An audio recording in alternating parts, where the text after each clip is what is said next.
गुरु के ढिग पे जाई के मिश्री नीर समबन,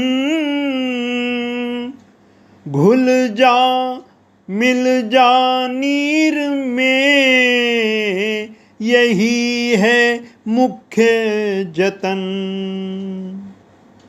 प्रेमी भक्तजनों, सभी गुरुजनों के चरणों में नमन करते हुए आप सभी को लल्लन भैया का प्रणाम।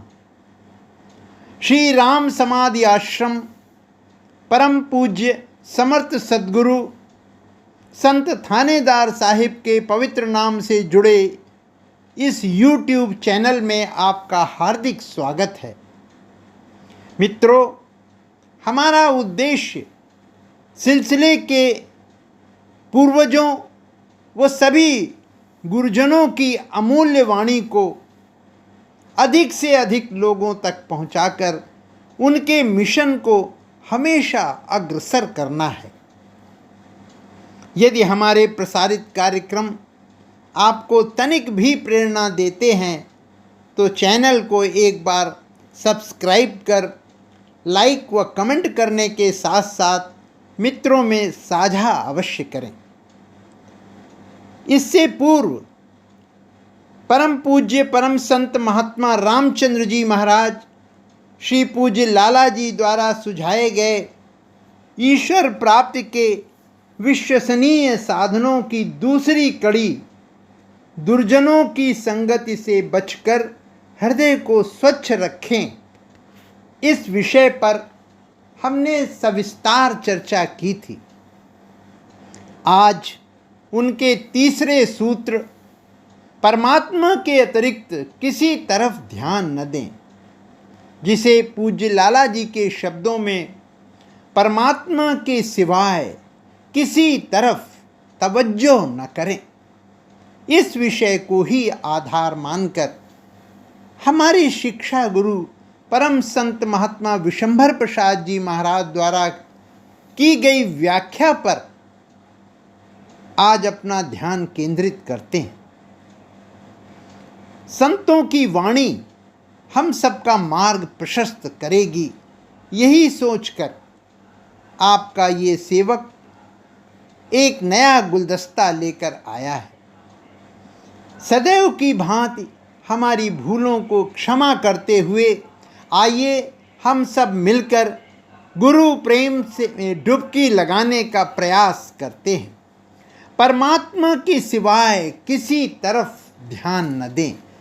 ये कठिन अवश्य है, विशेषकर गृहस्थी में, परंतु अभ्यास से सरल हो जाता है। जिस बात का भी आप निरंतर चिंतन करेंगे वो फिर आदत सी बन जाती है और आदत डालने के लिए ही अभ्यास किया जाता है। अब सुबह उठने की आदत को ही ले लीजिए, जो इसका अभ्यास करते हैं उनसे फिर रहा ही नहीं जाता। वे आदत पड़ जाने पर सुबह उठ ही पड़ते हैं। ऐसी बहुत सी बातें हैं। अतः परमात्मा की याद जब हर समय की करेंगे या की जाती है तो वो भी आदत पड़ जाती है, फिर वही कठिन लगने वाला काम सरल हो जाता है। संतों ने कहा है कि साधक को हर समय ईश्वर की याद में रहने का प्रयत्न करना चाहिए और ये अनुभव करते रहना चाहिए कि मैं परमात्मा के सामने हाजिर हूँ, क्योंकि अभ्यास करते करते वो मकसद प्राप्त हो जाता है। अतः अपने नित्य के कामों में ईश्वर की याद बनाए रखने की आदत बना लेना चाहिए। करत करत अभ्यास के जड़मति होत सुजान, रसरी आवत जात ते सिल पर पड़त निशान।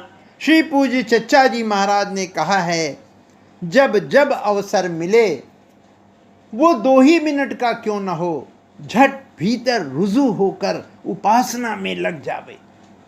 इस तरह अभ्यास से कभी भी सहज समाधि भंग न होगी और दुनिया के सब काम सुंदर रीति से पालन होते चले जाएंगे।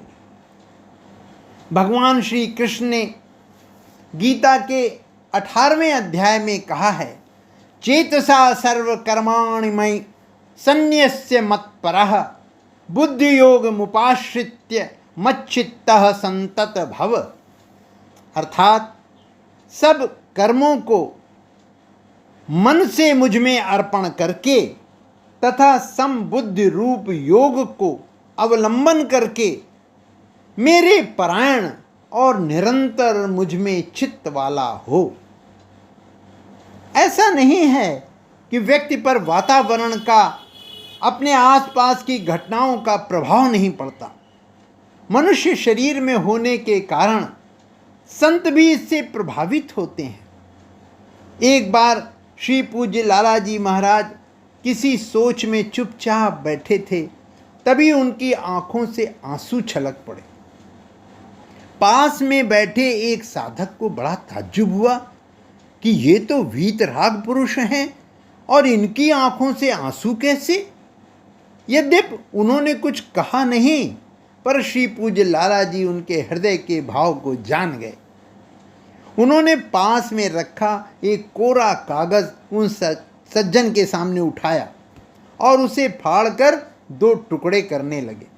कागज के फाड़ने पर जो आवाज़ हुई उस ओर इंगित करके आपने कहा, देखो ये कागज तो निर्जीव है, इसे फाड़ने पर भी आवाज़ होती है, फिर हम सब तो जीवधारी हैं। अतः ऐसा नहीं है कि आसपास की घटनाओं का प्रभाव नहीं पड़ता, वो तो पड़ेगा और पड़ना भी चाहिए, अन्यथा व्यक्ति की संवेदनशीलता ही समाप्त हो जाएगी। परंतु यदि उसने ईश्वर की याद हर वक्त बनाए रखने का अभ्यास किया है तो प्रभाव व्यापेगा नहीं, उसमें ठहराव नहीं होगा, आया और गया।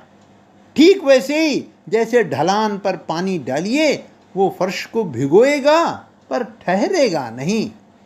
बस ऐसा ही होना चाहिए। अब आप देखिए कि इस तीसरे बिंदु के इस वाक्य में 2 अंग हैं।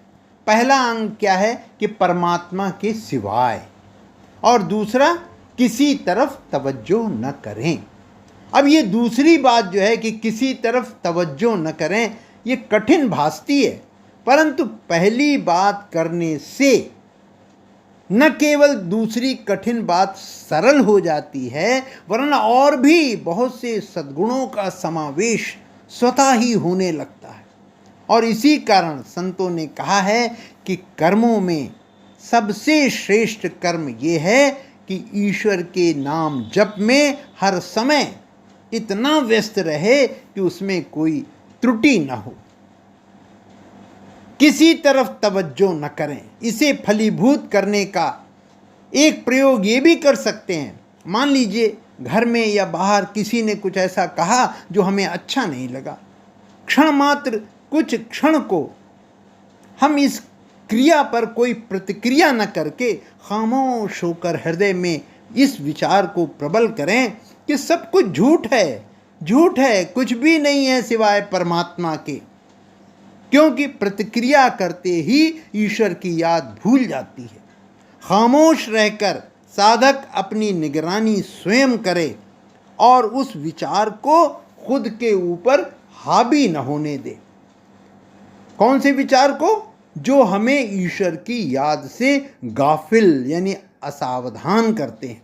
ऐसा विचार करे कि आज से पहले भी इस तरह की या इससे मिलती जुलती घटनाएं कई बार जीवन में घट चुकी हैं, आज उनका क्या अस्तित्व रह गया है?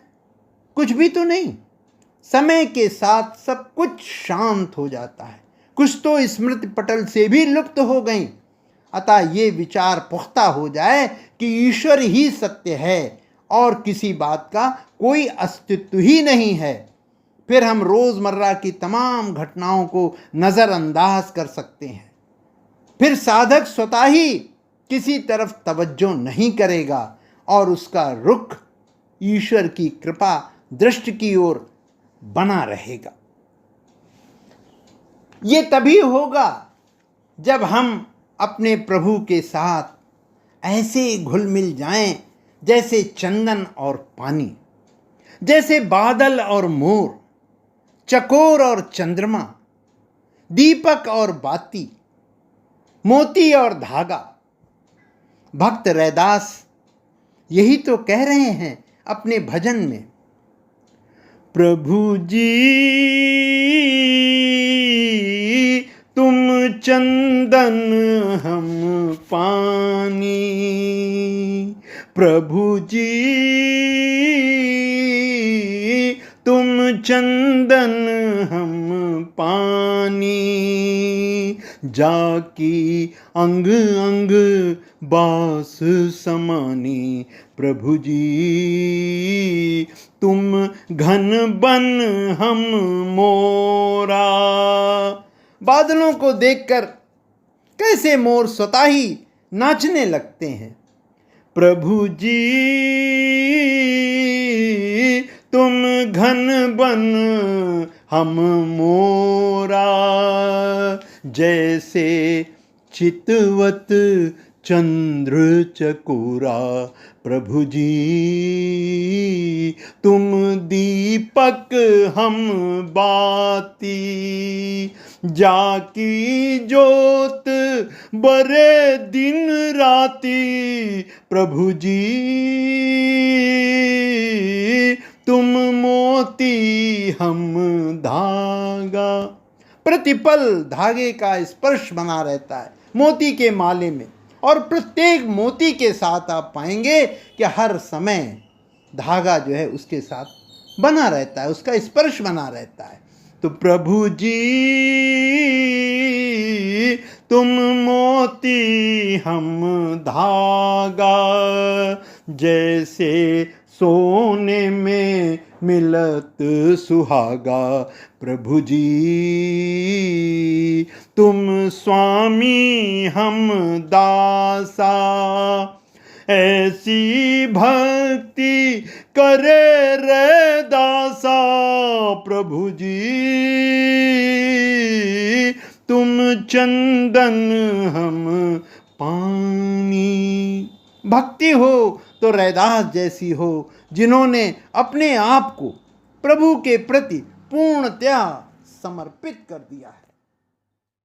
साधक का मन जब प्रार्थना व ईश्वर चिंतन में निरंतर लग जाता है, तभी ईश्वरीय कृपाओं का समावेश होने लगता है, जिनमें सबसे मुख्य बात है संतोष, अर्थात मन में संतोष आने लगता है। मसलन हमने आपका कोट देखा, सोचा ऐसा ही कोट मेरा होता, फिर कभी दूसरे किसी का शाल देखा, तब भी यही सोचा काश मेरे पास भी ऐसा ही शाल होता। इस तरह ये कभी न खत्म होने वाला सिलसिला है, जिसे तृष्णा, अतृप्ति कुछ भी कह सकते हैं। परंतु जब साधक परमात्मा की हर समय याद करने की आदत डाल लेता है, तब वाक्य का दूसरा अंग किसी तरफ तवज्जो न करें, स्वतः ही उपस्थित होकर साधक के उस भाव को कि ऐसा ही मेरे पास भी होता, वो अपने अंदर समाहित करके संतोष प्रदान करते हुए समझाता है कि देखो भाई, ये कभी न समाप्त होने वाली अभिलाषाएं हैं, तुम्हें उसी में संतोष करना चाहिए जो तुम्हारे पास है। ये धीरे धीरे स्वाभाविक हो जाता है। ठीक वैसे ही जैसे आप किसी पार्टी में दावत खाने जाते हैं, तरह तरह के पकवान, मिठाइयाँ आदि स्वेच्छा से खाते हैं, भरपेट खा लेते हैं, तृप्त हो जाते हैं, और उसके बाद यदि आपको किसी के घर जाना पड़े, फिर वहाँ कितनी भी लजीज यानी स्वादिष्ट चीज़ें हों, पर आपकी खाने की इच्छा नहीं होती। मेज़बान कितना भी कहे, पर आप खाने से मना कर देते हैं, क्योंकि आप तृप्त हैं, और इसी कारण आपके अंदर एक स्वाभाविक संतोष आ गया है। परम संत महात्मा विशंबर प्रसाद जी ने कहा है कि भक्ति मार्ग पर संतोष टॉप पर है। संतोष ही परमात्मा है, इसी में प्रसन्नता है। इसी को कहते हैं कि जाहि विधि राखे राम ताहि विधि रहिए।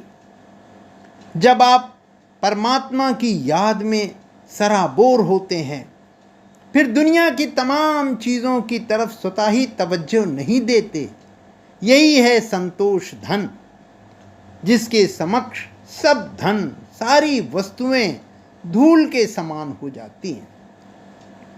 गोधन, गज धन, बाजी धन और रतन धन खान, जब आवे संतोष धन, सब धन धूरी समान।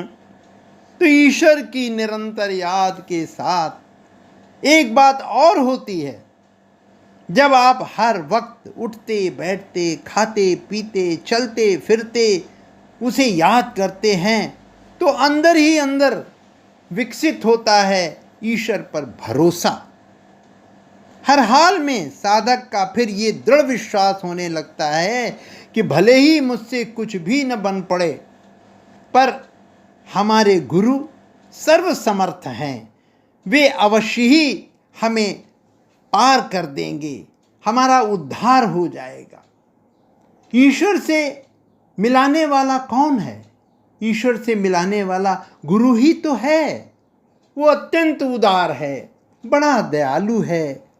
जीवन में कितनी भी परेशानियां आएं, वो हमें अवश्य ही उबारेगा और अंततः पार लगा देगा। किसी भक्त ने कैसा सुंदर भावपूर्ण भजन लिखा है।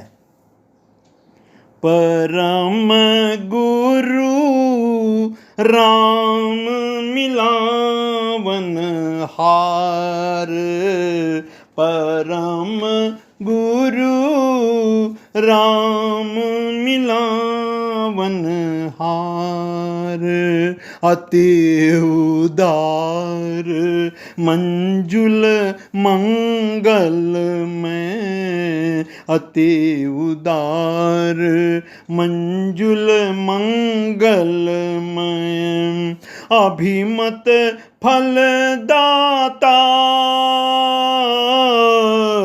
अभिमत फलदातार,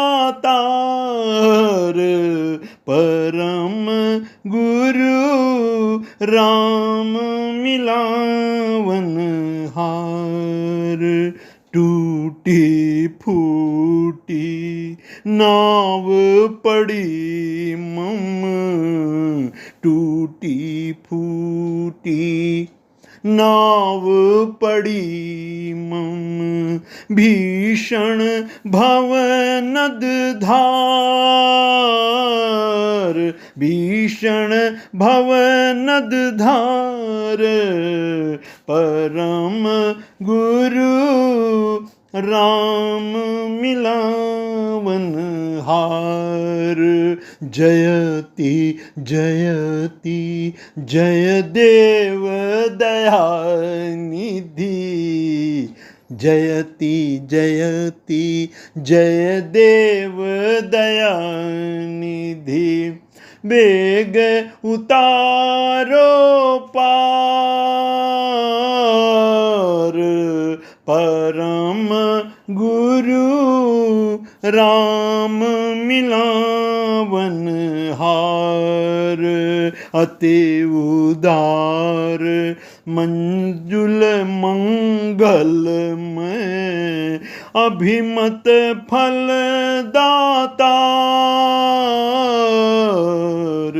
परम गुरु राम मिलावन हार। भरोसा हो जाने पर मनुष्यों की आशा जो अंततः दुख देने वाली है, उसे साधक छोड़ देता है। संतों ने कहा है कि साधक जब तक परमात्मा के अतिरिक्त दूसरों को भी देखता रहता है, तब तक ईश्वर के प्रति सच्चा और निष्कपट प्रेम नहीं होता। लेकिन जब वो दुनिया और दूसरे भरोसों को त्याग करके केवल ईश्वर की ओर देखना शुरू करता है तो बगैर किसी कोशिश के सत्कर्म स्वतः ही होने लगते हैं। एक भरोसो एक बल, एक आस विश्वास, राम रूप स्वाति जलद, चातक तुलसीदास। विश्वास बहुत बड़ी चीज है। हमें ईश्वर पर भरोसा रखते हुए विश्वास करना होगा। भक्तों से संवाद नामक पुस्तक में मैंने पढ़ा है कि एक बार की घटना है। एक दिन शाम के समय कोई भाई परम पूज्य समर्थ सद्गुरु संत थानेदार साहब से मिलने सिटी पैलेस पधारे। आपने बड़े स्नेह से उन्हें अपने सामने दरी पर बिठाया। कुछ देर बाद उन्हें उदास देखकर उनकी ओर मुखातिब होकर आपने पूछा, क्यों भाई, आपके पिताजी आपको सुखी देखने में कोई कमी रखते हैं क्या? उन्होंने कहा, नहीं साहब, पिताजी तो मेरी सुख सुविधा के लिए सब कुछ करते हैं, कोई कमी कैसे रखेंगे? इस पर आपने फरमाया, मेरे भाई, जब दुनियावी पिता आपको राज़ी रखने में कोई कसर नहीं रखते तो जो परम पिता है वो आपको सुखी देखने में कोई कसर रखेगा क्या? अरे विश्वास बहुत बड़ी चीज़ है। आगंतुक भाव विभोर हो उठे। परम पूज्य थानेदार साहिब ने फिर कहा, वन रण व्याधि विपत्ति में वृथा सोच क्यों होए, जो रक्षक जननी जठर, सो प्रभु गयो न सोए। जैसे जैसे भरोसा दृढ़ होता है, श्रद्धा और विश्वास के कारण प्रेम का बीज फूटने लगता है, और एक बार जहाँ ये अंकुर फूटा, फिर निश्चित ही वो पौधा बनकर ऋतु आने पर फूल व फल देगा, जिसकी सुगंध से न केवल साधक वरन उसके आसपास का वातावरण भी महक उठता है। यही है ईश्वर के अतिरिक्त किसी तरफ ख्याल न करने का फल। धीरे धीरे रे मना, धीरे सब कुछ होए, माली सींचे 100 घड़ा, ऋतु आए फल हुए। अगली कड़ी में चौथे सूत्र पर अपना ध्यान केंद्रित करेंगे, और वो चौथा सूत्र है, एक सुई और एकाग्रता के साथ दिल हाजिर रखने का पक्का इरादा करें। जय श्री राम। बंधुवर, अगर आपको ये वीडियो और प्रयास अच्छा लगा हो तो आप हमारे YouTube चैनल राम समाधि आश्रम संत थानेदार को लाइक, सब्सक्राइब और कमेंट करने की कृपा करें। ज़्यादा से ज़्यादा शेयर करें, और एक विनम्र निवेदन है कि आप वीडियो को पूरा सुना करें और कमेंट करके ये अवश्य बताएं कि वीडियो आपको कैसा